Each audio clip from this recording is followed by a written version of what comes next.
Good morning students. आज exercise 3.3 का question number 3 करने जा रहे हैं। देखिए क्वेश्चन नंबर जो 3 है वो कैसा है।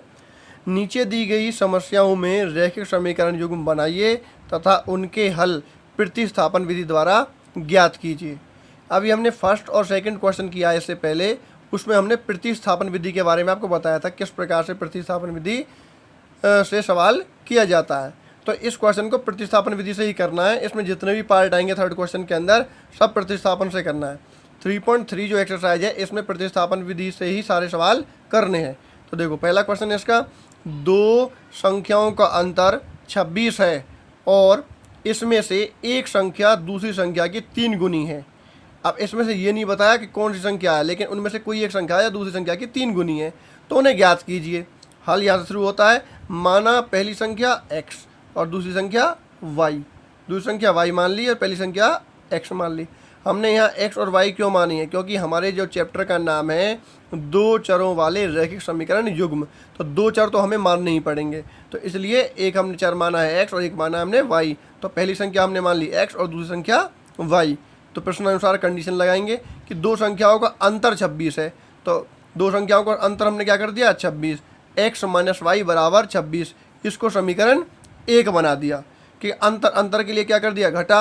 अगर ये कह देते दो संख्याओं का जोड़ या योगफल 26 है तो x प्लस वाई बराबर 26 करते। अब यहाँ अंतर है तो x माइनस वाई बराबर 26। ये बन गया समीकरण 1। दूसरी ओर दूसरी कंडीशन क्या दी हुई है? इनमें से एक संख्या दूसरी की 3 गुनी है। तो मान लिया x वो संख्या है जो दूसरी संख्या की 3 गुनी है, तो दूसरी संख्या की 3 गुनी हो गई। x जो है, जो मान ली पहली संख्या जो है वो दूसरी संख्या की 3 गुनी है, तो दूसरी संख्या क्या आती है हमारी? y की 3 गुनी मतलब 3y हो गई। ये समीकरण 2 बन गई। अब क्या करेंगे? समीकरण 2 से x का मान, समीकरण 2 से x का मान क्या बन रहा है? 3y बन रहा है। x बराबर क्या है? 3y है। तो 1 में रखने पर समीकरण 2 से x का मान समीकरण 1 में रखने पर 1 में रख देंगे। तो 1 क्या है? x माइनस वाई बराबर 26 है और x की जगह क्या रखने वाले हैं? 3y।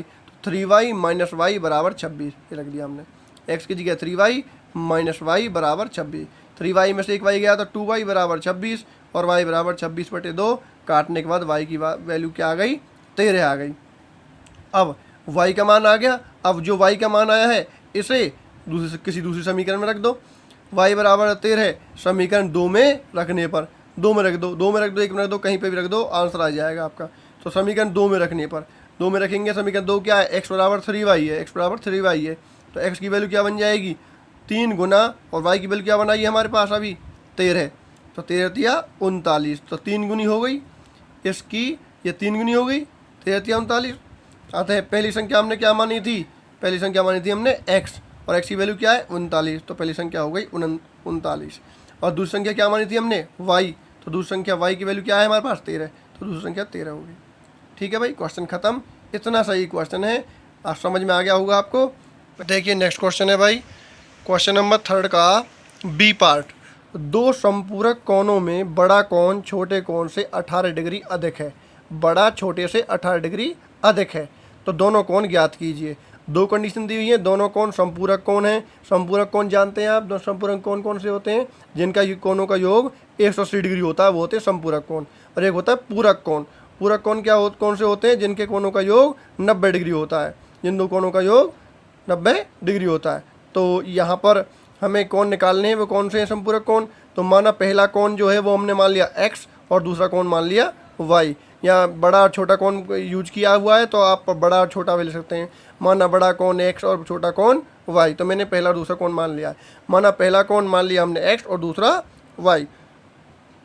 प्रश्नानुसार कंडीशन क्या है? प्रश्नानुसार कंडीशन ये है कि दोनों कोण संपूरक कोण है, तो x प्लस वाई बराबर 180 डिग्री। ये बन गया समीकरण 1। तो मैंने अभी बताया था संपूरक कोण है, तो संपूरक कोण है तो इसलिए दोनों का योग किसके बराबर है? 180 डिग्री के बराबर है। ठीक है। दूसरी कंडीशन क्या दी हुई है? उनमें से जो बड़ा कोण है वो छोटे कोण से 18 डिग्री अधिक है। मान लिया जो बड़ा कोण है वो x है। अगर आप यहाँ बड़ा कोण लिखेंगे तो बड़ा कोण क्या है? x है, और वह क्या है? दूसरे कोण से 18 डिग्री अधिक है। दूसरा कोण क्या है? y। तो y से कितना अधिक है? 18 डिग्री अधिक है, तो y प्लस 18 डिग्री। ये बन गया समीकरण 2। उसके बाद x का मान समीकरण 2 से x का मान क्या बन रहा है? y plus 18। समीकरण 1 में रखने पर 1 में रख देंगे, x का मान यहाँ पे रख देंगे। ठीक है। तो एक्स प्लस वाई बराबर 180 डिग्री है, तो एक्स का मान क्या बना, वाई प्लस 18, तो एक्स की जगह लगा दिया Y plus 18 degree plus Y बराबर 180 डिग्री। ठीक है भाई, समझ में आ गया। ये जो वाई प्लस 18 है वो हमने यहाँ रख दिया, प्लस वाई बराबर 180 डिग्री। तो समीकरण 2 से एक्स का मान रख दिया। अब क्या, वाई और वाई 2y प्लस 18 डिग्री बराबर 180 डिग्री। 2y बराबर क्या होगा, 180 डिग्री माइनस यहाँ से ये माइनस हो जाएगा, प्लस का 18 माइनस का 18 हो जाएगा, माइनस का 18 डिग्री। उसके बाद क्या है, 2y बराबर 162 डिग्री, 180 में से 18 घटा दिया 162 डिग्री। y बराबर 162 बटे 2, 2 से काट दिया 162 को, तो y बराबर आ गया 81 डिग्री आ गया। 2 टेस्ट बोले 2 एकम 2, तो y बराबर क्या आ गया, 81 डिग्री। अब जो y का मान आया उसे किसी भी समीकरण में रख दीजिए। y का मान समीकरण 2 में रखने पर 2 में रख देते हैं y का मान। समीकरण 2 क्या है, x बराबर वाई प्लस 18 है, तो x बराबर y की वैल्यू क्या निकाली अभी आपने, 81 प्लस 18। ठीक है, 81 18 कितने हो गए, 99 डिग्री हो गया। तो x की वैल्यू हो गई 99 डिग्री।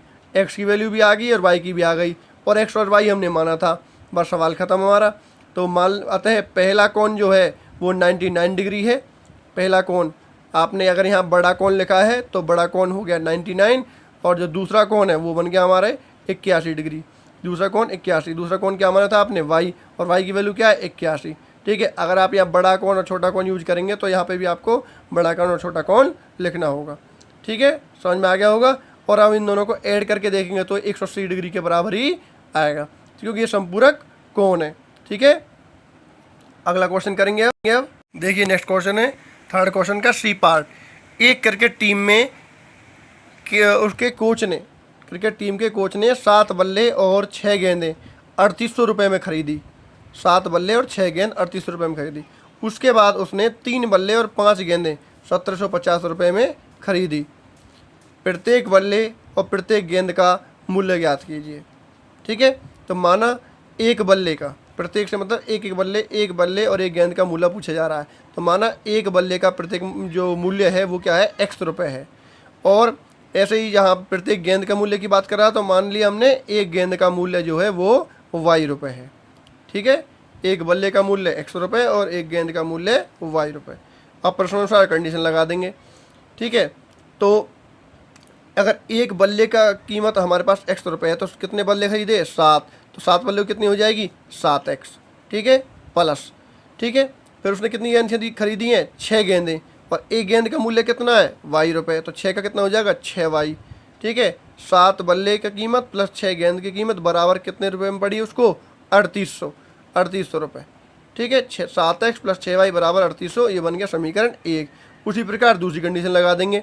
3 बल्ले और 5 गेंद 1750 में खरीदी, तो एक बल्ले की कीमत x रुपये, तो 3 बल्ले की कितनी, 3x हो गया, 3x प्लस एक गेंद की कीमत कितनी, y रुपये, तो 5 की कितनी हो गई, 5y बराबर कितने में पड़ी टोटल उसे, 1750 रुपये में। तो 3x प्लस 5y बराबर 1750, ये बन गई समीकरण 2। अब जैसे कि हमने प्रतिस्थापन विधि चल रही है हमारे 3.3 के अंदर, और बाकी बहुत सारे क्वेश्चन कर लिए हैं, सेम इसी प्रकार से इसमें करना है। 2 समीकरण है, किसी भी समीकरण से x और y का मान निकाल लीजिए और किसी भी समीकरण में रख दीजिए। देखिए समीकरण 1 से x का मान निकाल लिया।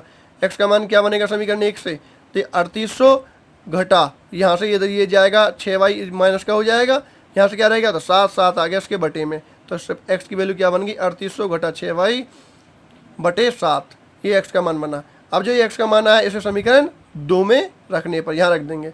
x का मान समीकरण 2 में रखने पर तो 3, ठीक है, x का मान क्या रख दोगे, 3800 घटा 6y बटे 7, 3800 घटा 6y बटे 7 प्लस 5y बराबर 1750, समीकरण 2 में रख दिया। अब गुना कर दीजिए, 3 से 3800 की गुना करेंगे तो क्या आएगा, 11400 घटा 3 से 6 में गुना करेंगे तो क्या हो जाएगा, 6 तिया 18y बटे 7 चल ही रहा है, तो कि 3 से इसमें गुना होगी। और ध्यान करना आधे बच्चे क्या करते हैं, इस 3 से बस आगे वाले की गुना करते हैं, पीछे वाले में गुना नहीं करते, तो वो क्वेश्चन गलत हो जाता है। तो 3 से इसमें भी करनी है और 3 से इसमें भी करनी है। ठीक है, बटे प्लस 5y बराबर 1750। अब क्या करेंगे, अब इन दोनों का एलसीएम लेंगे, क्योंकि ऐसे ही ऐड नहीं कर सकते, एलसीएम लेके ऐड करना पड़ेगा। 5 के बटे में क्या है, 1 है, तो एलसीएम क्या आ गया यहाँ पे 7 आ गया, तो 7 है हम 7, ये तो पूरा एक बार आ जाएगा। 11400 घटा 18y प्लस यहाँ बटे में 1 था, 1 से भाग करें 7 और 7 पंजे 35, 35y प्लस का 35y बराबर 1750।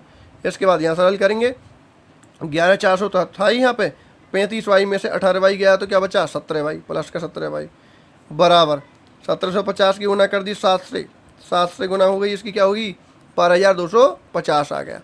अब 17y बराबर 12250 घटा 11400, ये प्लस के जो 11400 है यहाँ आने के बाद माइनस का हो जाएगा। 12250 में से 11400 घटा देंगे, कितना आ जाएगा 850 आ जाएगा भाई। ठीक है, समझ में आ गया।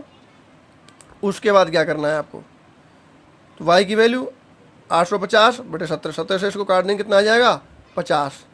ठीक है, 70 पंजे 85 जीरो, y की वैल्यू क्या आ गई 50। y क्या माना था आपने, एक गेंद की कीमत, तो गेंद की कीमत आ गई 50 रुपये। अब y का जो मान आया है उसे किसी समीकरण में रख दीजिए। y का मान समीकरण 1 में रखने पर, 1 में रखेंगे, एक कौन सी है 7x + 6y बराबर 3800।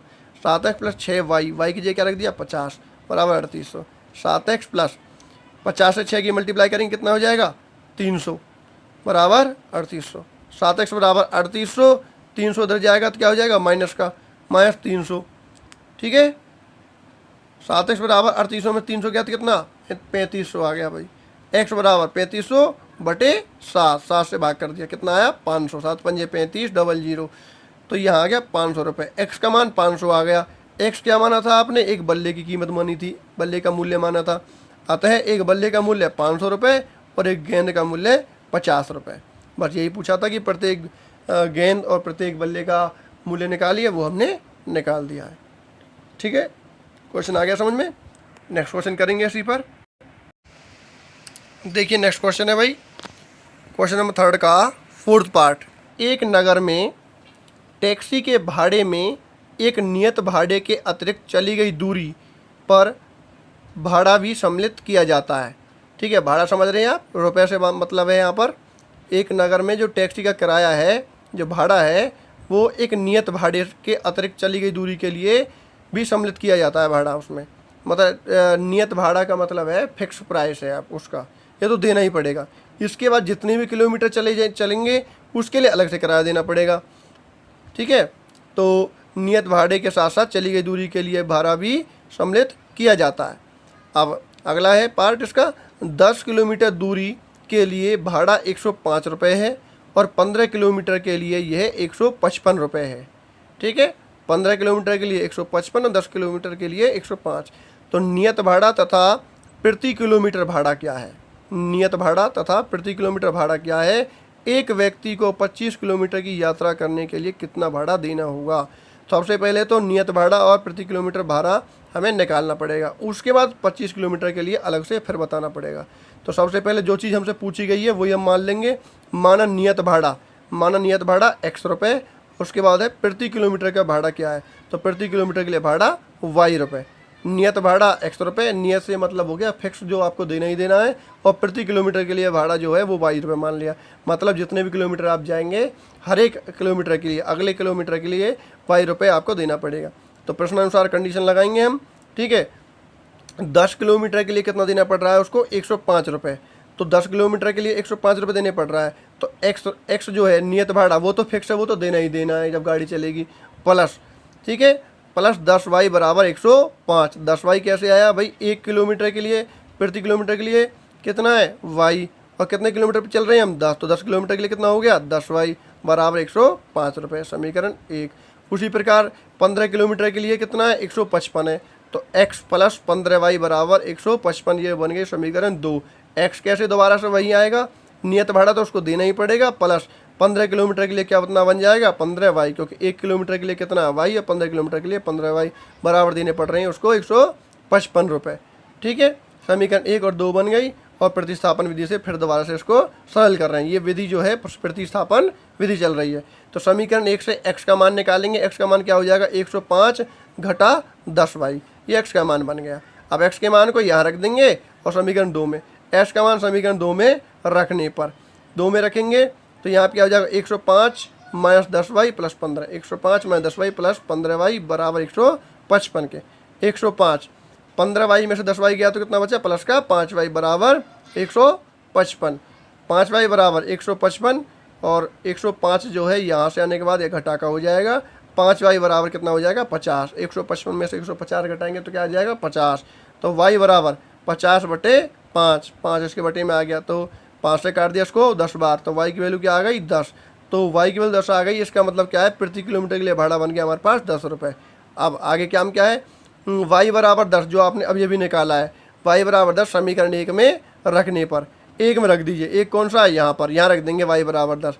तो x प्लस 10y बराबर 105। x प्लस 10y, y की जगह कितना 10 रखेंगे, वैल्यू अभी 10 निकाली आपने, बराबर 105। x प्लस 10 और 10 की गुना करेंगे कितना हो जाएगा 100, बराबर 105। x बराबर 105 घटा 100, प्लस का 100 यहाँ आने के बाद माइनस का हो जाएगा। तो x बराबर कितना आ गया 50। x की वैल्यू x की वैल्यू क्या आ गई 5। 105 में से 100 घटा दिया, x की वैल्यू आ गई 5। अब x की वैल्यू 5 आ गई। x क्या माना था, नियत भाड़ा, नियत भाड़ा फिक्स प्राइस जो उसको देना ही देना है, ठीक है। अतः नियत भाड़ा कितना है 5 रुपये, क्योंकि x माना था आपने नियत भाड़ा, और प्रति किलोमीटर के लिए भाड़ा जो है वो है 10 रुपये, क्योंकि उसके लिए आपने माना था y, और y की वैल्यू क्या है 10। तो प्रति किलोमीटर के लिए हो गया 10 रुपये और नियत भाड़ा हो गया 5 रुपये। इतना क्वेश्चन खत्म हो गया यहाँ तक। फिर एक क्वेश्चन और किया था उसने कि एक व्यक्ति को 25 किलोमीटर के लिए कितना भाड़ा देना पड़ेगा। तो 25 किलोमीटर के लिए यात्रा के लिए भाड़ा कितना देना पड़ेगा, नियत भाड़ा प्लस 25 किलोमीटर के लिए भाड़ा। तो x प्लस 25y, जैसे यहाँ पर x plus 10y, x plus 15y था, ऐसे ही यहाँ पर x प्लस 25y। तो x की वैल्यू क्या है 5 प्लस 25 गुना y की वैल्यू कितनी है 10। सॉल्व करेंगे 5, 25 और 10 की गुना करेंगे, पहले क्या होगा 250, 250 के 5 में ऐड करेंगे 255, 255 रुपये देने पड़ेंगे उसको 25 किलोमीटर के लिए, ठीक है। समझ में आ गया होगा क्वेश्चन आपको। नेक्स्ट क्वेश्चन करेंगे इसके बाद। देखिए नेक्स्ट क्वेश्चन है थर्ड का 5th पार्ट है, 5वां पार्ट है। सारे क्वेश्चन मैंने सॉल्व कर दिए हैं इसके, ये 5वां क्वेश्चन है इसका। यदि किसी भिन्न के अंश और हर दोनों में ही 2 जोड़ दिया जाए, अंश और हर दोनों में ही 2 जोड़ दिया जाए तो वह 9/11 हो जाती है। क्या हो जाती है 9/11। यदि अंश और हर दोनों में 3 जोड़ दें तो वह 5/6 हो जाती है। कितनी 5/6। तो वह भिन्न ज्ञात कीजिए। सबसे पहले जब भिन्न में क्या होता है अंश और हर, तो हमने मान लिया, माना अंश क्या है x और जो हर है वो है y, ठीक है। अब प्रश्नानुसार तो जो भिन्न बनेगी क्या बनेगी x/y। तो अंश में भी 2 जोड़ दें और हर में भी 2 जोड़ दें तो क्या हो जाती है 9/11। अंश और हर में दोनों में 2 जोड़ दिया जाए तो x, यहाँ देखिए भाई, x प्लस 2 बटे y प्लस 2 बराबर 9/11, ठीक है। अब पहले क्या है, ये अभी भिन्न में आ रही है तो पहले इसे सरल कर लेंगे, सिंपल इसको समीकरण बना लेंगे। 11 से मल्टीप्लाई कर दो, इसमें 11 से x में करेंगे 11x और 11 से इसमें करेंगे तो प्लस 22, 11 दूनी 22। 9 से इसमें मल्टीप्लाई करेंगे 9y, 9 से 2 में करेंगे तो 9 दूनी 18, ठीक है, बराबर में हो गया। अब 11x, 9y को इधर ले आए, माइनस के 9y हो गया, 18 को यह नहीं दिया, 22 को यहाँ से इधर लेके आ गए, प्लस को क्या हो जाएगा माइनस का 22। तो 11x माइनस 9y बराबर क्या हो जाएगा माइनस का 4। 18 में से 22 घटाया कितना है माइनस का 4। समीकरण 1 बन गया। अब ये सिंपल समीकरण बन गई जब ये इस रूप में थी। अब आगे सॉल्व करेंगे। दूसरी कंडीशन क्या दी हुई थी, अंश और हर दोनों में 3 जोड़ दिया जाए। तो अंश और हर में, अंश में भी 3 जोड़ दिया और हर में भी 3 जोड़ दिया, क्योंकि भिन्न क्या है x/y। अंश क्या है x में 3 जोड़ दिया और y में भी 3 जोड़ दिया, तो बराबर किसके 5/6 के, क्योंकि क्या हो जाती है 5/6 हो जाती है। लगा दिया 5/6। फिर दोबारा से इसको सिंपल कर लेंगे, 6 से मल्टीप्लाई करेंगे 6x प्लस 6 से इसमें करेंगे 3 में, 6 तिया 18 प्लस का 18 हो गया। 5 से मल्टीप्लाई करेंगे 5 से y में करेंगे 5y और 5 से इसमें करेंगे 5 तिया 15 प्लस का 15 हो गया। 6x 5y को इधर लेके आए तो माइनस का 5y प्लस का 15 नहीं हो गया तो ही, और प्लस का जो 18 है वो यहाँ आने के बाद हो गया माइनस का 18। उसके बाद 6x माइनस का 5y बराबर 15 में से 18 गया तो माइनस का 3। ये बन गया समीकरण 2। अब समीकरण 1 और 2 आ गया है। अब प्रतिस्थापन विधि से जैसे बाकी क्वेश्चन कर रहे हैं सेम वही क्वेश्चन आपको दोबारा करने हैं। समीकरण 1 से x का मान, 1 से x का मान निकाल लेते हैं। x का मान क्या निकलेगा यहाँ से भाई, 9 इधर जाने के बाद क्या हो जाएगा प्लस का हो जाएगा, प्लस का 9y घटा के 4 यहाँ है ही, और जो 11 है वो आ जाएगा नीचे। तो x की वैल्यू हमारे पास क्या बनी समीकरण 1 से 9y घटा 4/11 है। अब जो ये मान आया है x का, इसे समीकरण 2 में रख देंगे यहाँ पर। तो x का मान समीकरण 2 में रखने पर। अब 2 में रखेंगे 6x माइनस 5y बराबर घटा का 3, ये आपका समीकरण है। तो 6x, x का मान क्या रख दिया 9y घटा 4 बटे 11, ये आपने 6 का x का मान रख दिया, घटा 5y बराबर माइनस का 3 दे रखा है। उसके बाद मल्टीप्लाई करेंगे 6 से इसमें 9 चिंग 54y, और 6 से इसमें मल्टीप्लाई करेंगे 6 चौक 24, घटा के 24 हो गया बटे 11, घटा 5y बराबर माइनस का 3 आपका चल रहा है पहले से ही। अब फिर दोबारा क्या करेंगे, अब इस पूरे का क्या करेंगे एलसीएम निकालेंगे। एलसीएम क्या ले लिया हमने, क्या आ गया 11 आ गया। तो 11 कम 11, तो 1 से इस पूरे मल्टीप्लाई करेंगे तो सेम टू सेम आ जाएगा, 54y घटा 24 तो सेम टू सेम रहेगा, घटा आप 1 से इसमें भाग करेंगे तो आएगा 11, और 11 से इसमें मल्टीप्लाई करेंगे 11 पंजे 55, तो घटा का 55y बराबर माइनस का 3। ठीक है, अब क्या होगा यहाँ पर प्लस का 54y घटा का 55y, तो यहाँ पे क्या बच जाएगा 55y में से 54y गया जाएगा तो 1y बचेगा, वो भी घटा का y घटा 24 बराबर कितना हो जाएगा 33, 11 तिया 33, 11 से इसमें मल्टीप्लाई कर देंगे 11 तिया 33 हो गया। उसके बाद माइनस का y, माइनस का 33 यहाँ पे है ही, तो माइनस का 24 राइट में आएगा तो हो जाएगा प्लस का, माइनस का प्लस हो जाएगा प्लस का 24 हो गया। तो माइनस का यहाँ है 33 में से 24 जाएंगे तो क्या आएगा 9 बचेगा, वो भी घटा का, तो यहाँ भी घटा का यहाँ भी ये घटा, तो माइनस से माइनस जो है कैंसिल हो जाएगा। तो y बराबर क्या आ गया 9, तो y की वैल्यू आ गई प्लस की 9। तो y क्या था हर, तो हर तो पता चल गया, अब आंसर पता करना है हमें। तो y का मान समीकरण 1 में रखने पर, समीकरण 1 में रख दो, समीकरण 1 कौन सी है यहाँ पर, यहाँ रख देंगे y का मान। तो 11x माइनस 9y बराबर घटा का 4 है समीकरण, तो 11x माइनस 9y, और y की वैल्यू क्या है 9 ही है, तो 9 गुना 9 बराबर माइनस का 4, 11x घटा 9 नाम 81 बराबर माइनस का 4, 11x बराबर माइनस का 4, माइनस के 81 को इधर लेके आएंगे तो क्या हो जाएगा प्लस का 81, 11x बराबर 81 में से 4 घटाएंगे तो क्या आएगा 77, प्लस का 77 आ जाएगा, x बराबर 77 अपॉन 11, 11 से काट देंगे कितने बार कट जाएगा 7 बार कट जाएगा, 11 सत्ते 77, तो x की वैल्यू क्या आ गई 7 आ गई, x की वैल्यू 7 आ गई हमारे पास, और y की वैल्यू हमारे पास आई थी 9। ठीक है, तो हमारे पास भिन्न बना देंगे, भिन्न हमें पूछी थी, भिन्न क्या है, भिन्न क्या बनेगी अंश बटे हर, तो भिन्न क्या बनेगी अंश बटे हर, अंश क्या है x और हर क्या है y, तो 7 बटे 9, 7 बटे 9 बन गई आपकी भिन्न, बस यही पूछा था आपको। इस तरह के जितने भी क्वेश्चंस हैं सभी इसी प्रकार से करने। ये प्रतिस्थापन विधि चल रही है, आपने सीख ली होगी। इसमें क्या होता है 2 समीकरण दे रखे होते हैं, 2 समीकरण में से किसी भी समीकरण से आप x या y का मान निकाल लीजिए और दूसरी समीकरण में रख दीजिए, और जो मान निकल के आए उसको फिर किसी दूसरी समीकरण में रख दीजिए, और वहाँ से एक और मान निकल के आ जाएगा। x और y का मान निकालना है हमें, मतलब किस, ये प्रतिस्थापन विधि है, एक से उठाकर दूसरे में रखना, प्रतिस्थापन विधि। ठीक है, इसके बाद नेक्स्ट क्वेश्चन करेंगे। इसका वीडियो को रोक के एक बार स्क्रीनशॉट ले लीजिए इनका, और सभी क्वेश्चनों को नोट करें फिर नोटबुक में।